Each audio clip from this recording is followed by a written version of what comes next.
Olá, tudo bem?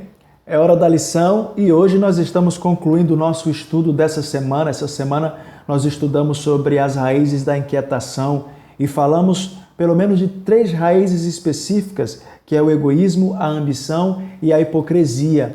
Nós aprendemos durante essa semana que esses sentimentos, essas ações acabam interferindo de forma negativa nos nossos relacionamentos.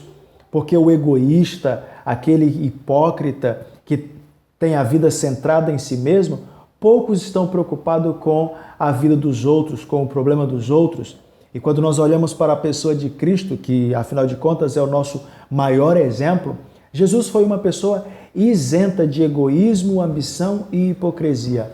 O resultado disso é que Jesus teve uma vida em função das outras pessoas.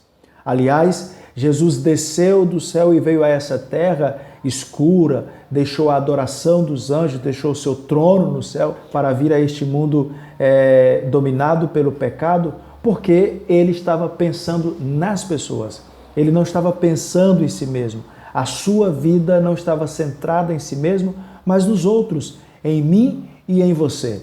Quando ele esteve, por exemplo, no deserto da tentação, que o diabo se aproximou dele e disse: "Se tu és o Filho de Deus, transforme as pedras em pães", Jesus poderia ter feito. Ele tinha poder para transformar as pedras não só em pães, mas em qualquer comida que ele quisesse. Mas ele não o fez. E por que não o fez? Porque sua vida não estava centrada em si mesmo, nas suas necessidades pessoais. A sua vida estava centrada nas pessoas. Quando estava pendurado na cruz do Calvário, que as pessoas chegavam ali diante da cruz e diziam: "Se tu és o Filho de Deus, desce dessa cruz e nós vamos acreditar em você." Ele podia fazer. Ele tinha poder para descer da cruz e não só para isso, tinha poder também para aniquilar todos os seus inimigos. Mas ele não fez. Decidiu ir até o fim. E por que ele fez isso?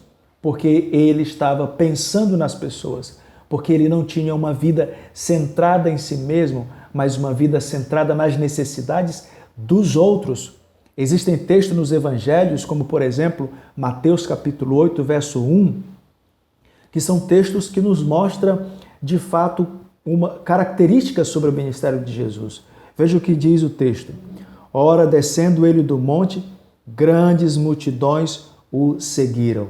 Esse texto, de forma muito especial, nos apresenta uma característica do ministério de Jesus. Jesus sempre esteve cercado de grandes multidões.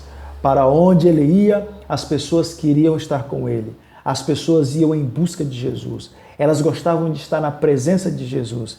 E Jesus se compadecia delas. Jesus se interessava por elas. Jesus conversava com elas. Jesus comia com elas. Jesus entrava na casa das pessoas porque ele vivia em função das pessoas. E no final de tudo, Jesus morreu pelas pessoas. Então o exemplo de Jesus é um exemplo extraordinário de alguém que teve uma vida isenta de egoísmo, de ambição e de hipocrisia. E o resultado disso foi viver em função das outras pessoas, viver interessado nos outros. Quando nós aceitamos a Cristo como nosso Salvador pessoal, quando nós dedicamos a nossa vida a Ele, a mesma coisa precisa e deve acontecer na nossa vida. Quando nós entregamos nossa vida para Cristo, nós também passamos a viver em função dos outros, interessado nos outros, buscando a salvação dos outros e suprir as necessidades dos outros. Eu quero finalizar esse momento aqui lendo um pequeno trecho que inclusive está no nosso guia de estudos, que é um texto do Parábola de Jesus, páginas 67 e 68. Diz assim: "Levem sobre o coração o peso da salvação das pessoas e tentem salvar os perdidos por todos os meios possíveis, recebendo o Espírito de Cristo, o Espírito do amor abnegado e do sacrifício por outrem." Quando nós estamos na presença de Jesus, quando nós temos uma vida guiada pelo Espírito, nossas ações serão semelhantes à de Cristo. O nosso ministério se torna parte do ministério de Jesus. Nós vivemos em função do nosso semelhante. Isso é uma vida isenta de egoísmo, de ambição e de hipocrisia. Pensa nisso com carinho, que Deus abençoe você. Nos vemos na próxima. Um forte abraço.